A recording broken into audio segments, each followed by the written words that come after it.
My life is over. He saw to that. I will be his victim for the rest of my life, or his. This man is not a victim. He has been convicted of multiple charges of assault and kidnapping, and he has been locked up for 30 years. And in 3 seconds, he is about to speak directly to his real victim. What can I do, man? Just tell me, what do you want? If you want me to spend the rest of my life in here, fine. If you want me to get out and be your personal slave for the rest of my life, hey, I'll do that. If you want me to lick your shoes every night, I'll do that. Just tell me what you want, man. Did something happen in that box? I'm not gonna answer that. 13-year-old Paul Martin Andrews, kidnapped, assaulted, and trapped inside a box in the ground for 8 days. But he escaped, and when he got out, he did everything in his power to ensure Richard Osley would never terrorize another little boy again. But unfortunately, that would be a lot harder than he thought. This man is a monster. This man cannot be released. In the small town of Portsmouth, Virginia, 13-year-old Paul Martin Andrews has recently moved to the area with his family, including his younger sister, Jennifer. January 11th, 1973. It's a snowy day, and Martin walks to a local convenience store just 2 blocks away from his home to buy some milk for him and his sister. But Jennifer starts to worry when Martin doesn't return home. It's my fault. I sent him out for milk. It was the longest night of my childhood, thinking that he wasn't going to come back. With no sign of Martin, his family calls the police. Police begin their search. A local fireman searches for Martin using a helicopter, but no trace of him is found. January 12th, a day passes with still no leads. Martin's family anxiously awaits as 1 day turns into 2, then 3. They fear the worst has happened, that Martin has died. Worrying he might have drowned, the Coast Guard drags a local waterway, looking for Martin's body, but nothing comes up.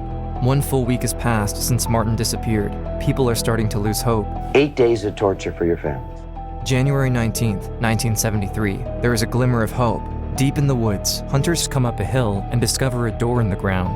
They open it and find little Martin chained inside the box. Martin's mother is at work when she gets the call. She doesn't know if he is dead or alive. He has just arrived at the hospital with police. Martin is badly beaten, with 2 black eyes and a broken nose, but he's alive. Martin and his family are finally reunited, but his abductor is still on the loose, nowhere to be found. The police bring Martin's suspect photos, and he quickly identifies his abductor, Richard Osley. The police look into Osley and learn that he is one of Virginia's most notorious child molesters. He's been convicted of kidnapping and sexual assaulting minors many times before. When Buck Miller was 14 years old, he was befriended and then sexually assaulted by Richard Osley. The very same day Osley kidnapped Martin, he skipped his court appearance for abducting Buck. He was out on bail for raping another child and was forced to live with his father, who lived just down the street from where my mother lives. As police and FBI scramble to find Osley before he takes another victim, Martin returns home. But his sister sees that his nightmare isn't over yet. When I saw his face, he turned and looked at me, and that's when the nightmare came true. His eyes were empty. He wasn't there. My strong older brother was somebody else. The search for Osley extends into neighboring North Carolina until finally, on the 4th day of the search, at 2:30 a.m., the FBI gets a phone call from Osley's father. Osley has returned home. The FBI move quickly, and Osley is arrested on September 27, 1973. 13-year-old Martin is scheduled to testify against his abductor in court. The trial will be the first time Martin speaks about what happened to him in the box.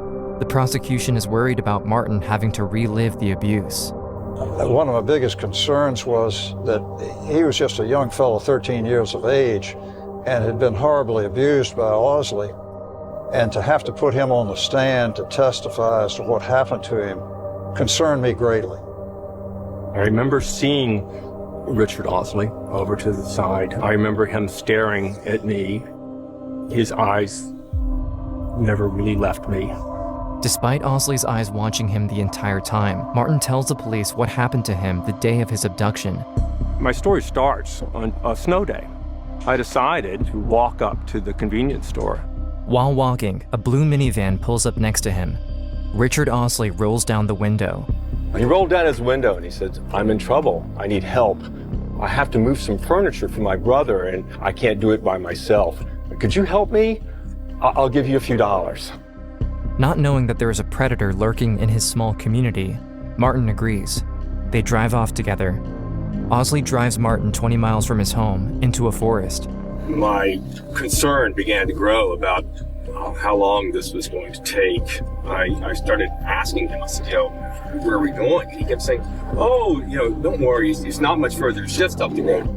Osley stops the van in the middle of the snow-covered woods and gets out. He tells Martin they need to take some supplies to his brother's deer box.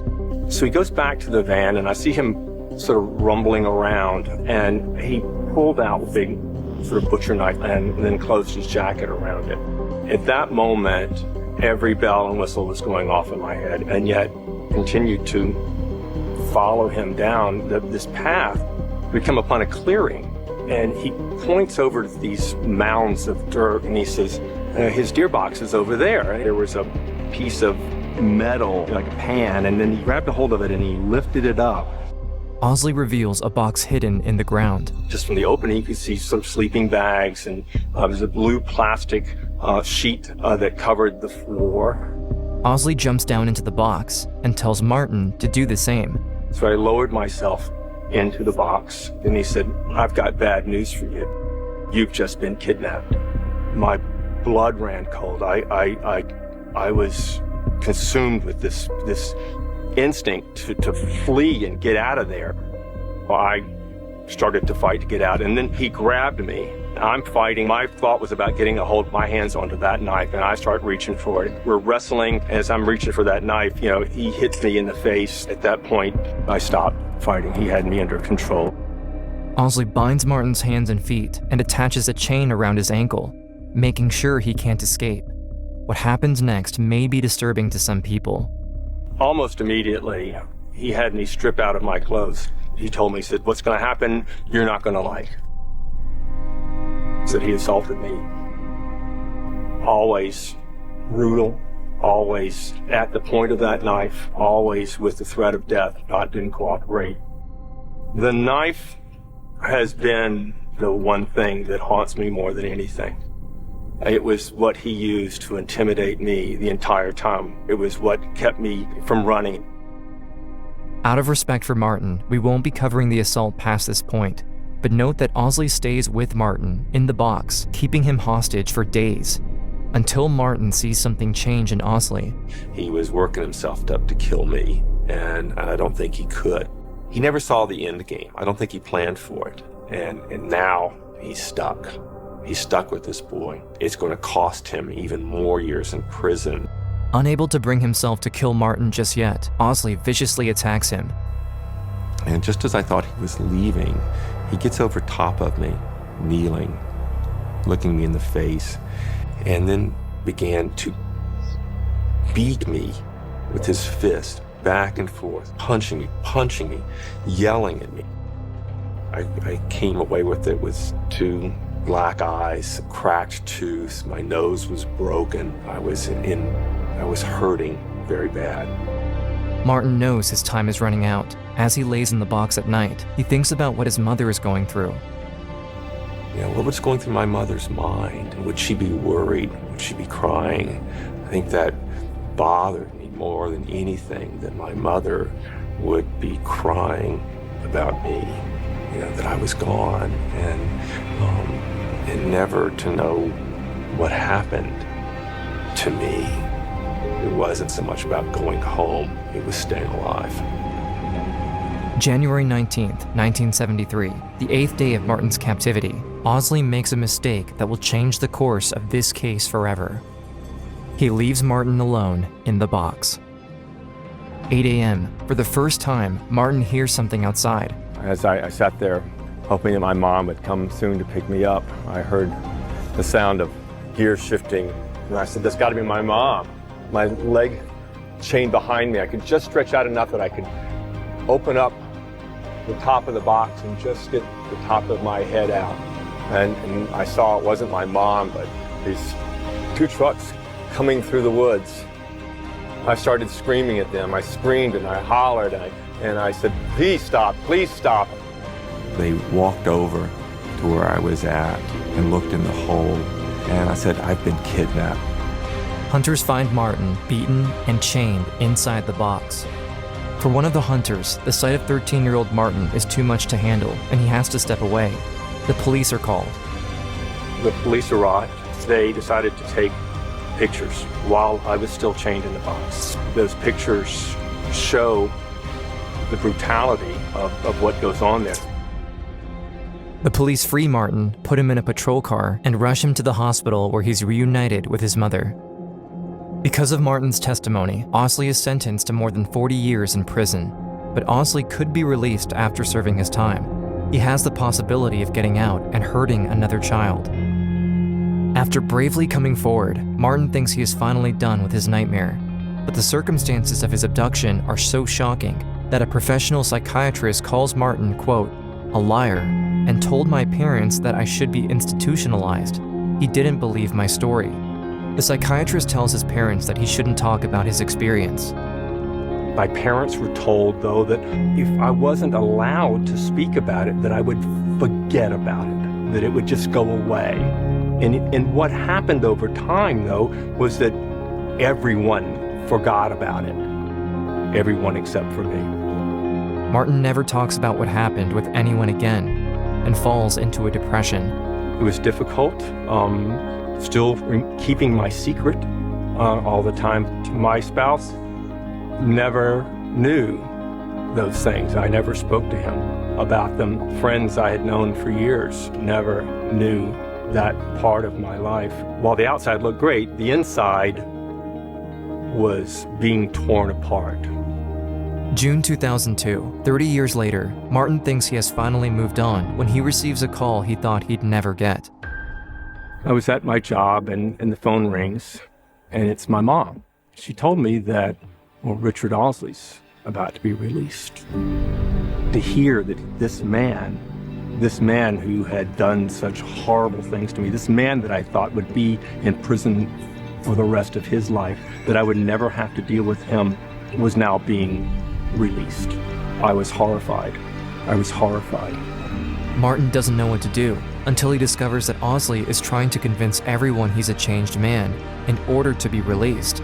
Ausley's been serving the last 30 years in prison for kidnapping Martin Andrews. He says every day behind this barbed wire he fights the temptation, warns others about the dangers of sexual predators. I tried to educate him about people like me. I looked at that picture of Marty and I asked myself, how in the hell could I have done that? I would never hurt another child. Although he hasn't spoken about what Ausley did to him in 30 years, Martin knows he has to come forward to ensure another child is never hurt by him again. For 30 years, I had kept silent about what had happened to me. It had been a secret. I knew that if Richard Ausley was ever released, that it would mean that another child would have to suffer through what I did. This man is a monster. This man cannot be released. And so I stepped out. So I started emailing every one of the delegates and the senators, attorney general, and the parole board. But Ausley fights back. What can I do, man? Just tell me, what do you want? If you want me to spend the rest of my life in here, fine. If you want me to get out and be your personal slave for the rest of my life, hey, I'll do that. If you want me to lick your shoes every night, I'll do that. Just tell me what you want, man.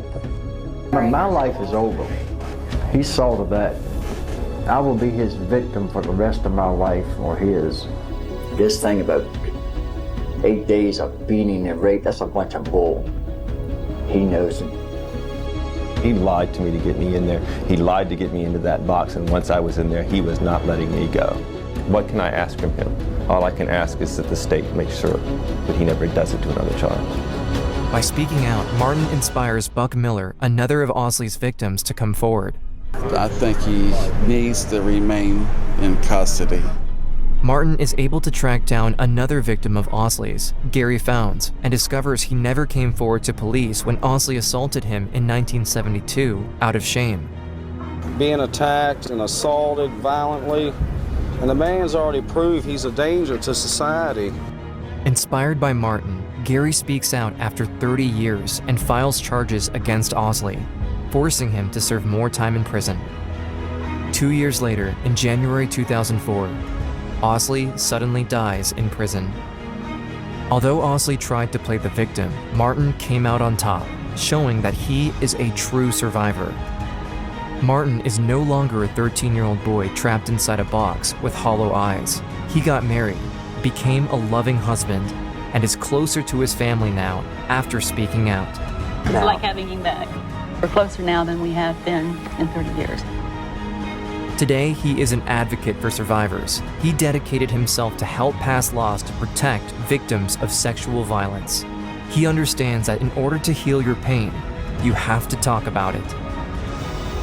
If there's anything that I could say to children who are being abused or who have been abused, to adults who were abused as children, is that as long as you keep it to yourself, they get away with what they've done. You've done nothing wrong, but you have nothing to be ashamed of. And you can take hope that there can be a life that you can live without that fear. You can live without that pain.